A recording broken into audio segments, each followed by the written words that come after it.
Om Swastiastu. Dalam kesempatan dan waktu kali ini, saya akan mempresentasikan mata kuliah Manajemen Basis Data dengan teori sistem basis data paralel. Baik, sebelum itu perkenalkan, saya Ana Agung Eka Wirayuda dan rekan saya Gusti Agung Ayu Ananda Dewi. Di sini saya akan memaparkan materi sistem basis data paralel. Yang pertama, pengertian. Sistem basis data paralel adalah sistem yang dirancang secara paralel, di mana menggunakan prosesor dan disk dengan tujuan kinerja yang lebih baik.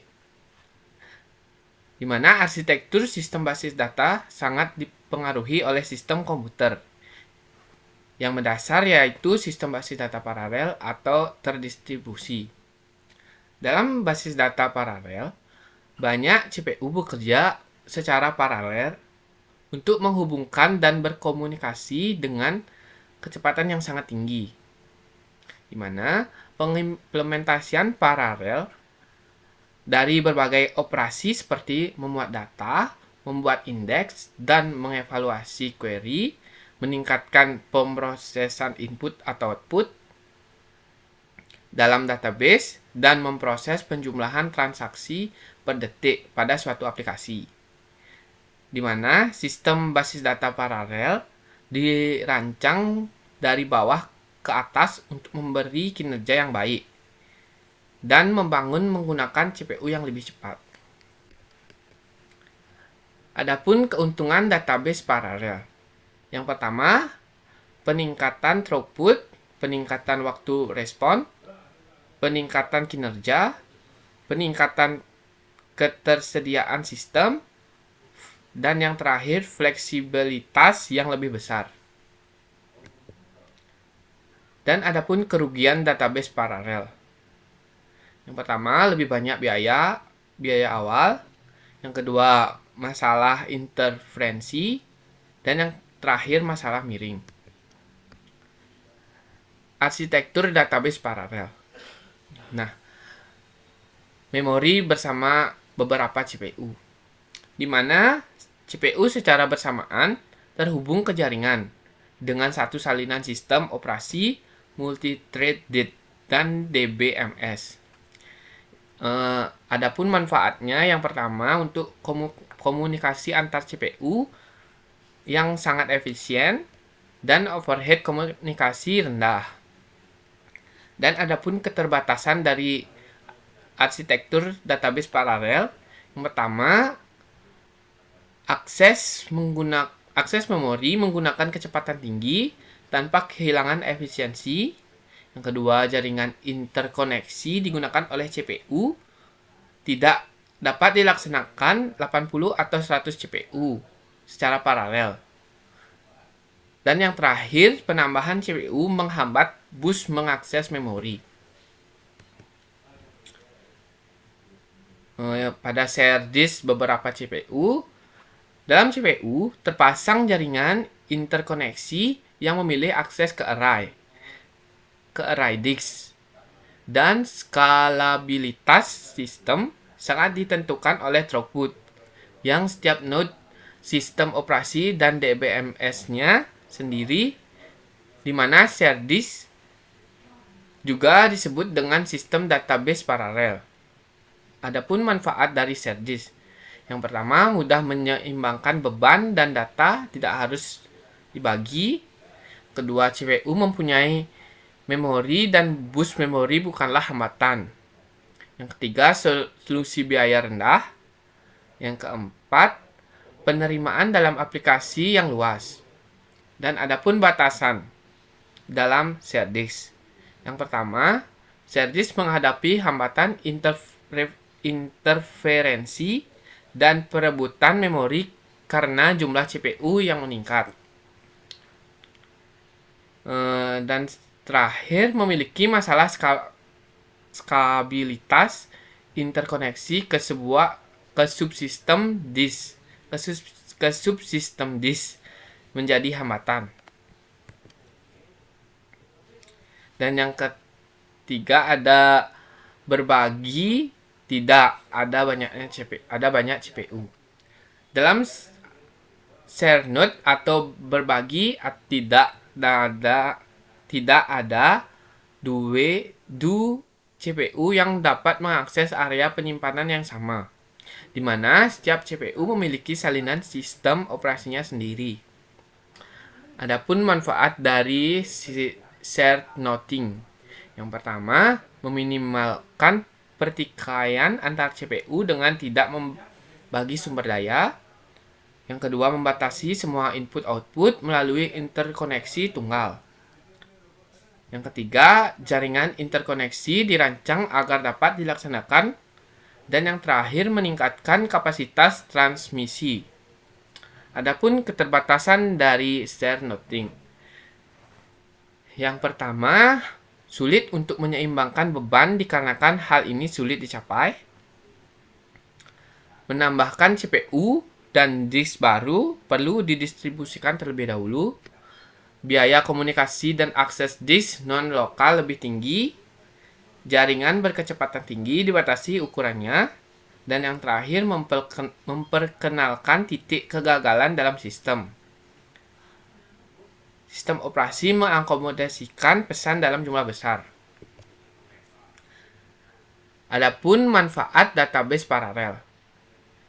Yang pertama kecepatan, yang kedua keandalan, dan yang ketiga kapasitas. Nah, yang pertama, di mana server memecah permintaan untuk database user menjadi beberapa bagian dan mengirim setiap bagian ke komputer terpisah dan menggabungkan output untuk mempercepat permintaan user. Dalam keandalan, database paralel dikonfigurasi dengan benar meski ada kegagalan pada cluster. Server dapat merasakan respon untuk dialihkan pekerjaan ke komputer lain. Nah, dan yang terakhir kapasitas. Administrator komputer menambahkan komputer server paralel agar dapat meningkatkan kapasitas secara maksimal, di mana database akan cenderung lambat dikarenakan user mengakses informasi secara bersamaan dengan kemungkinan kinerja server tunggal. Pada paralelisme query. Nah, paralelisme digunakan untuk memberikan percepatan dan peningkatan, yaitu bagaimana merancang arsitektur yang memungkinkan eksekusi paralel dan beberapa query, atau menguraikan query menjadi bagian-bagian yang bekerja secara paralel. Arsitektur database paralel shared noting telah sangat berhasil untuk mencapai tujuan ini. Paralelisme input atau output. Paralelisme input atau output adalah bentuk paling sederhana dari paralelisme, di mana paralelisme input atau output disebut juga partisi data. Yang pertama, hash partitioning, rentang partisi round robin, skema partitioning.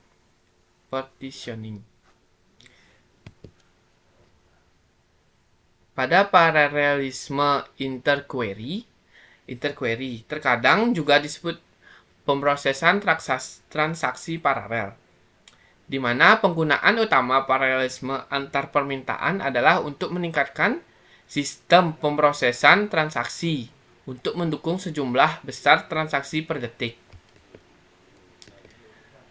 Baik, sekian penjelasan materi dari paralel dari saya.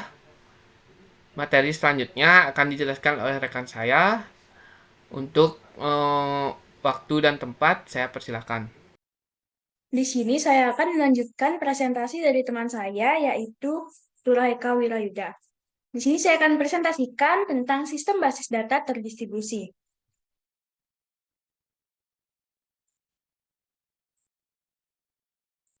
Yang pertama, database terdistribusi. Database terdistribusi merupakan sistem basis data yang terdistribusi yang disimpan secara fisik di beberapa sistem komputer di beberapa situs yang terhubung bersama melalui jaringan komunikasi. Tiap situs biasanya dikelola oleh DBMS yang mampu berjalan secara independen dari situs lain. Dengan kata lain, setiap situs adalah situs sistem database dengan haknya sendiri dan memiliki pengguna lokalnya sendiri. Perbedaan database paralel dan terdistribusi. Jadi terdapat beberapa perbedaan dari database paralel dan database terdistribusi, yaitu dari basis data terdistribusi biasanya terpisah secara geografis, dikelola secara terpisah, dan memiliki interkoneksi yang lebih lambat. Yang kedua, independensi data terdistribusi dalam sistem basis data terdistribusi, transaksi lokal dan global dibedakan. Properti yang diinginkan dari database terdistribusi yaitu independensi data terdistribusi dan juga atomisitas transaksi terdistribusi. Selanjutnya yaitu keuntungan database terdistribusi, yaitu yang pertama, berbagi data di mana pengguna di satu situs dapat mengakses data yang berada di situs lain dan pada saat yang sama mempertahankan kontrol atas data di situs mereka sendiri. Yang kedua, peningkatan efisiensi pemrosesan dengan menjaga data tetap dekat dengan titik yang paling sering digunakan. Yang ketiga, pengelolaan data terdistribusi yang efisien dengan berbagai tingkat transparansi. Dan yang keempat, ini memungkinkan struktur database untuk mencerminkan struktur perusahaan di mana data lokal dapat disimpan secara lokal di tempat yang paling logis, sementara pada saat yang sama data jarak jauh dapat diakses bila diperlukan. Terdapat juga beberapa kelemahan dari database terdistribusi tersendiri, yaitu pemulihan kegagalannya lebih kompleks dan juga peningkatan kompleksitas dalam desain dan implementasi sistem. Lalu transparansi yang meningkat mengarah pada kompromi antara kemudahan pengguna dan juga biaya overhead untuk menyediakan transparansi. Selanjutnya merupakan arsitektur database terdistribusi.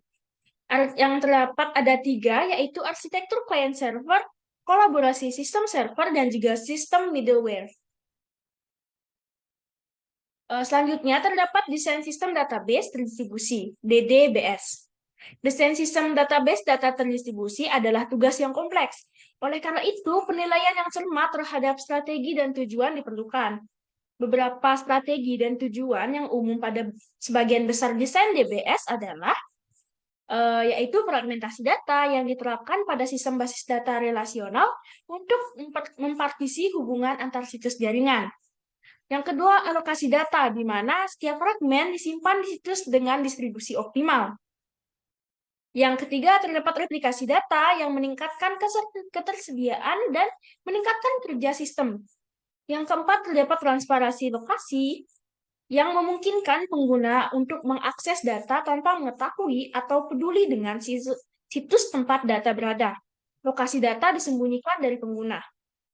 Yang kelima, terdapat transparansi replikasi, di mana artinya ketika ada lebih dari satu salinan data, satu salinan dipilih saat mengambil data dan semua salinan lainnya diperbarui ketika perubahan dilakukan. Yang keenam, kemandirian konfigurasi yang memungkinkan organisasi untuk menambah atau mengganti perangkat keras tanpa menggunakan atau mengubah komponen perangkat lunak DBMS yang ada. Ini memastikan perluasan sistem yang ada saat perangkat kerasnya saat ini sudah jenuh. Selanjutnya, merupakan kontrol konkurensi pada database terdistribusi. Database sistem terdistribusi berada di beberapa situs. Kontrol integritas data menjadi lebih bermasalah. Karena data didistribusikan, aktivitas transaksi dapat terjadi di sejumlah situs dan sulit untuk menjaga urutan waktu di antara tindakan. Kontrol konkurensi menjadi sulit ketika ada 2 atau lebih transaksi mengeksekusi secara bersamaan pada waktu yang sama, dan keduanya membutuhkan akses ke catatan data yang sama untuk menyelesaikan pemrosesan. Kontrol konkurensi pada database terdistribusi. Mekanismenya kontrol konkurensi yang baik untuk DBMS terdistribusi harus memiliki karakteristik-karakteristik sebagai berikut. Yang pertama, tahan terhadap siklus dan kegagalan komunikasi. Yang kedua, overheat, penyimpanan komputasi sederhana minimal mungkin. Dan yang ketiga, izin paralelisme untuk memenuhi persyaratan kinerja. Dan yang keempat, performa memuaskan dalam lingkungan jaringan yang memiliki penundaan komunikasi. Selanjutnya, merupakan kontrol pemulihan dalam database terdistribusi.